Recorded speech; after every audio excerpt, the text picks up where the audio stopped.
Allah itu punya tradisi, punya sunnah tua.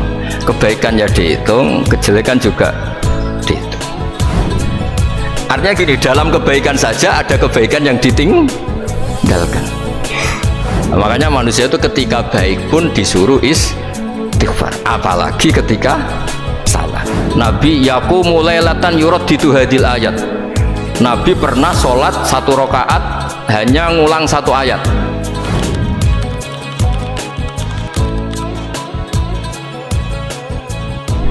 Bismillahirrahmanirrahim. Ya, yang rileks saja ya. Saya pernah ketemu orang yang pakaiannya itu enggak, mungkin kalau orang syariat bilang enggak syar'i lah, pakai pakaian yang tidak syar'i, tapi dia muslimah, dia ke masjid. Saya ditanya sama seseorang, Gus kok sama orang gitu mau bertemu gitu. Karena terus saya bilang kenapa? Dia pakaiannya enggak islami gitu. Oke, dia tidak pakaian Islam itu nyata, tapi dia ke masjid itu Islami, tetap sholat itu Islami.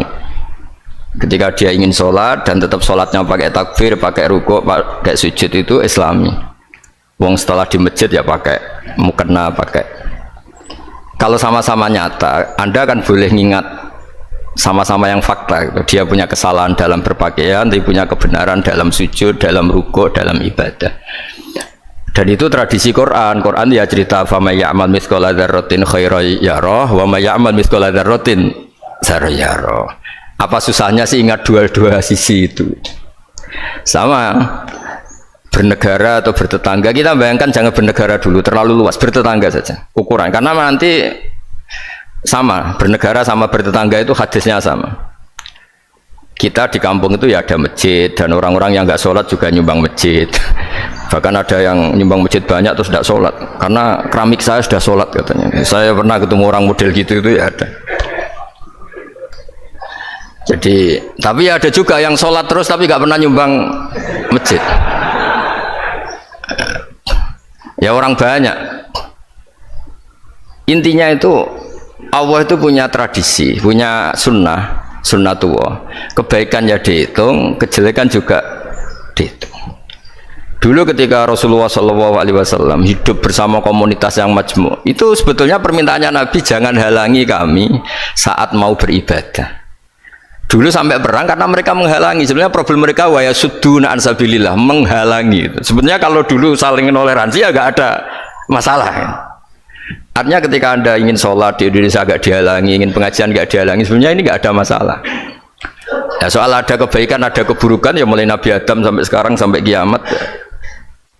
Itu cara pandang. Jadi cara pandang kita terhadap orang lain itu harus hal-hal yang nyata. Kalau kesalahan mereka nyata, kebaikan mereka juga nyata. Kenapa kita hanya ingat sisi yang jelek, tidak ingat sisi yang baik? Saya sering cerita ke santri-santri saya, setiap saya pengajian diundang orang di mana-mana itu saya mesti istighfar. Karena gak ada pilihan. Saat saya datang ke pengajian di Sulawesi, misalnya saya tinggal ngaji di sini. Saat saya ngaji di sini, tinggal undangan yang di sana. Hidup itu udah banyak pilihan, meninggalkan kebaikan, melakukan kebaikan. Artinya gini, dalam kebaikan saja ada kebaikan yang ditinggalkan. Apalagi dalam kejelekan. Makanya di sini ada pepatah terkenal dalam ilmu tasawuf tuh, wastighfaruna yahtaju ilal istighfar. Saat Anda baik saja butuh istighfar. Bapak saya kalau guyon gini, Mas Sofyan, ada imam istiqomah jadi imam masjid sampai tua sampai batuk-batuk, itu bagus istiqomah, tapi itu masalah kata bapak, akhirnya nggak kaderisasi katanya. Itu istiqomah apa nggak mau diganti orang lain katanya. Ada kiai dai di mana-mana, itu mesti orang muji, oh itu dai di mana-mana, laris gak pernah di rumah, pondoknya pasti bubar itu karena ditinggal. Jadi kebaikan seperti ada orang sering sowan kiai, wah itu malah lebih masalah lagi kan. Kadang kiainya pas istirahat, yang disalamkan template uang jatah susu anaknya. Hari itu waya tagihan malah lari sowan kiai. Nah, harusnya di rumah ada berdoain tagihan listrik entah apa. Jadi makanya di hikam itu terkenal kata-kata manusia itu siapa? Manusia itu mangkanat mahasinuhu masawiyah fakih falatakunu masawihi masawiyah. Manusia itu orang ketika baik saja salah, apalagi pas salah. Coba saya misalnya pidato begini, di atas panggung saya orang alim pidato nasihati orang. Di saat yang sama seperti yang tanya Mas Wildan tadi, ada agak sopannya. Di situ ada mungkin orang yang lebih sepuh timbang saya. Masa lebih muda kok di atas? Yang di bawah lebih tua. Ada agak sopannya. Mau nggak pidato disuruh, mau di atas disuruh, nggak sopan sama yang. Tapi misalnya yang paling sepuh pidato nggak pernah ngaji kok pidato, terus gimana? Artinya ketika kita baik saja ada salahnya, apalagi pas salah. Sebab itu ajaran Rasulullah itu suruh berdoa Rabbana dzolamna anfusana. Sebelum minta itu merasa ya Allah kita ini mendolimi diri kita sendiri. Karena dalam pilihan-pilihan itu pasti ada salahnya. Coba misalnya Anda bangun masjid habis 2 miliar, yang harusnya 1 miliar sudah jadi. Terus nanti suatu saat ketemu Allah ditanya, itu ada orang miskin, fakir miskin, yatim. Andai kan kamu sumbang 1 miliar itu sejahtera semua. Gara-gara kamu bangun masjid terlalu mewah. Ya tapi kadang-kadang orang kebaikannya itu orientasinya bangun masjid, gak tertarik nyumbang fakir. Saat itu cara berpikir gitu mau apa? Tapi kalau dia mau luhur manusia terbaik karena bangun masjid 2 miliar, coba diaudit secara kepentingan syar'i. Penting mana dengan ngasih makan fakir miskin? Penting mana dengan menikahkan janda misalnya? Penting mana dengan pendidikan? Apa artinya masjid mewah orang nggak tahu halal haram, nggak tahu najis, nggak tahu cara sesuci, nggak tahu cara adzan yang benar. Terus penting mana untuk beli kitab sama dipakai masjid? Apa artinya beli kitab apa tapi nggak makan? Penting mana makan sama beli kitab? Ada auditnya.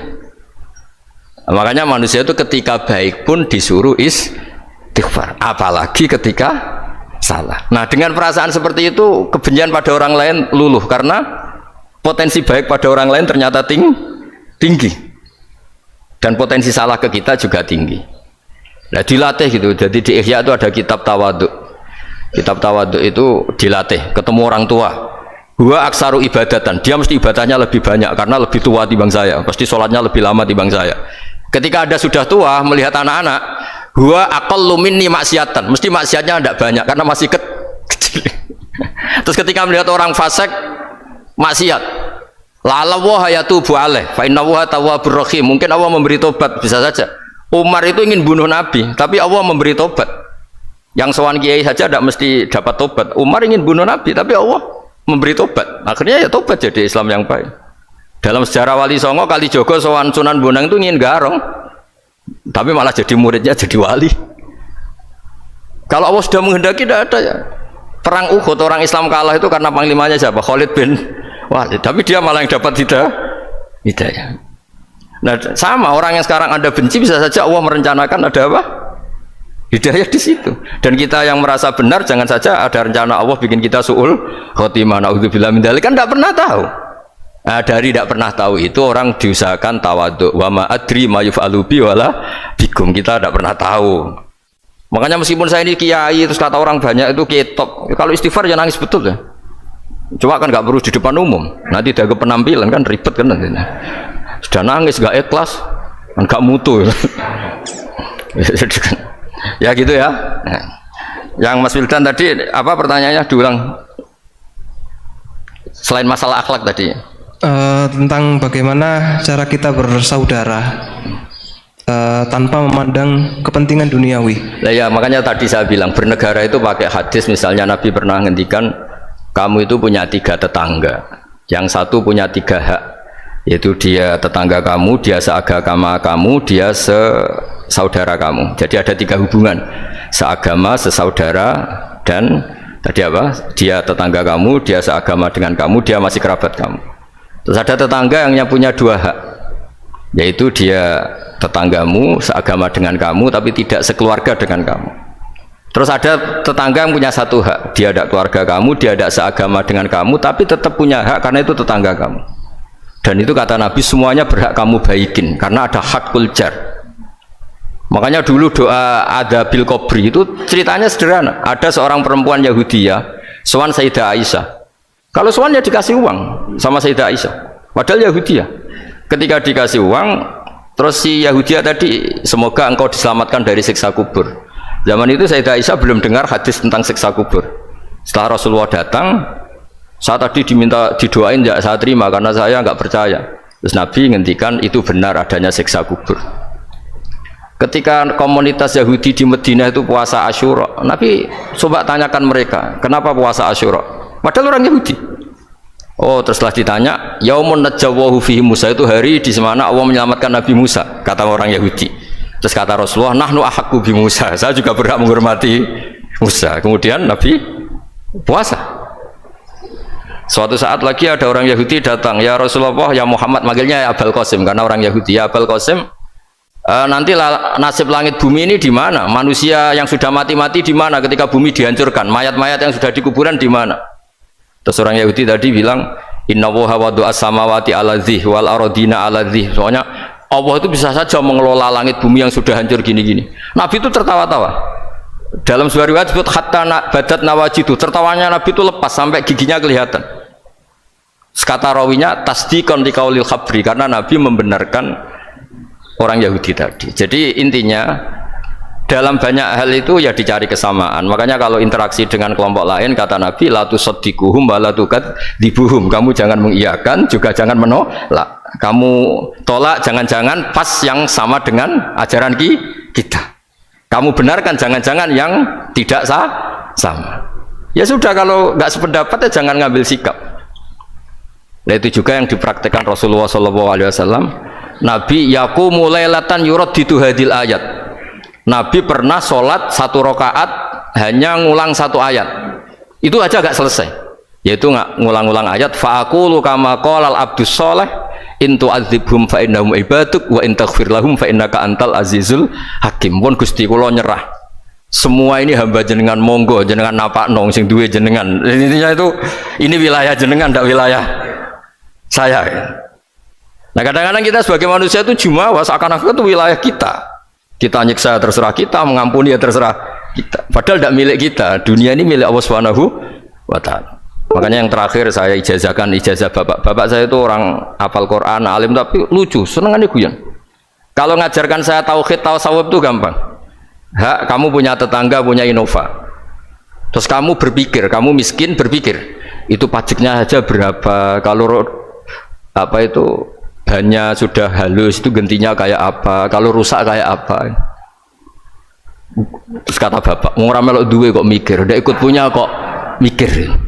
Terus coba kamu nggak ikut punya Alphard, terus saya mikir, wah itu pajaknya berapa Pak Martinus, bisa dipakai beli motor kan, pajaknya apa? Alphard ini. Oh nggak ikut punya kok. Nah, dunia itu rawekmu, mau pikir lah apa sing duwe. Maksudnya dunia itu milik Allah, apa kamu pikir itu milik yang punya gitu. Nah, itu yang dimaksud dalam ilmu tasawuf, da'it tadbir fama qoma bi ghairuk la tuqim bihi nafsak. Sudah, kamu tidak usah ikut campur, itu wilayahnya Allah gitu. Karena wong enggak ikut punya kok ikut mikir. Anda benci orang, benci sekali karena dia tauhid misalnya. Jangan-jangan Allah punya rencana memberi hidayah dia, atau Allah punya rencana dari dia keluar orang-orang Islam yang soleh. Makanya ketika malakul jibal, ya Rasulullah, saya disuruh Allah, terserah engkau, in syi'ta an udbiqu alaihim al-akhshaban. Kalau engkau mau orang-orang yang mendustakan kamu saya hancurkan. Apa jawabannya Nabi? La, jangan. Bal arju ayyukhrijawah min aslabihim ma ya'buduwaha wa la yusyriku bihi syai'an. Itu di Bukhari. Enggak, bisa saja sekarang dia kafir, anak turunnya jadi Islam. Dan betul, Abu Jahal punya anak Ikrimah, Abu Lahab punya anak Darrah, Walid itu musuh besarnya Nabi punya anak Khalid. Ya sudahlah, kita selalu berharap bahwa ini wilayahnya Allah. Sudah, kita berharap agama ini bagi yang selalu punya harapan. Limangkana yarjuwa, orang yang selalu punya harapan. Kita berharap tambah hari tambah baik, tambah damai, tambah kondusif, tambah segalanya baik. Dan saya seperti ini juga ingin ikhlas dan akan selalu ikhlas. Ya, saya sering bilang kalau pejabat mau sini itu sering tak ngel-ngel.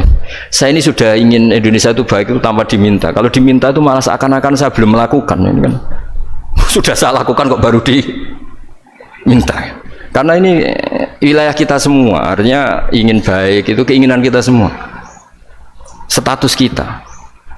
Kata Sayyid Zabidi dalam kitab Ithaf, keinginan baik itu syakhsiyatuk wa hakikatuk. Itu kamu sekali. Manusia itu kan, kata Allah Ta'ala, saya pertama menciptakan manusia itu khunafa, orang yang berkeinginan baik, baru digoda setan terus macam-macam. Jadi keinginan baik itu hakikatuk wa syakhsiyatuk, itu kamu sekali. Ingin baik itu kamu sekali, itu status kamu katanya. Makanya orang preman kayak apa, mabuk kayak apa, ada orang kecelakaan, pikiran pertama itu nolong, itu yang normal. Soal ada kasus pikiran pertama ngambil HP-nya tuh 00, sekian persen. Jadi pikiran pertama mesti nolong itu karena itu syakhsiyatuk wa hakikatuk. Nggih ngoten mugi-mugi barokah sedanten. Assalamualaikum warahmatullahi wabarakatuh.